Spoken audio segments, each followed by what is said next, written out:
আমার দেখতে কেমন? একদম বানর। এটা কিন্তু খুব বাজে জিনিস কিন্তু। বলে বলেছি আমার এই বাচ্চাবেলা টাইপার হয়েছিল না, সেইভাবে মাথা চুল সব উঠে সাদা হয়ে গেছে। এ বাবা, তোমার দাঁতে পোকা ধরো। বাচ্চাবেলা প্রচুর হারে দুধ খেতাম না, সেইভাবে দাঁতে পোকা ধরেছে। তুমি আমার কাছ থেকে সরে যাও। কেন? তোমার গালে থেকে কি বৃষ্টির গন্ধ বেরোচ্ছে। খুব গন্ধ বেরোচ্ছে। তুমি দান মাজো না? না, 1 বছর মাজিনি।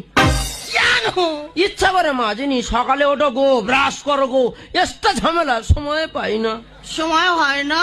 না। ও বাবা, আমার নো সময় হয় না। নো। আচ্ছা, তুমি যে ভাত পান্তা গুলো খাও, হ্যাঁ, হ্যাঁ। যে খাবার গুলো খাও, হ্যাঁ, ও তো গালের মধ্যে থাকে। হ্যাঁ, থাকে। থেকে তো পচে গ্যাস হয়। হয়তো। তা তোমার অসুবিধা হয় না?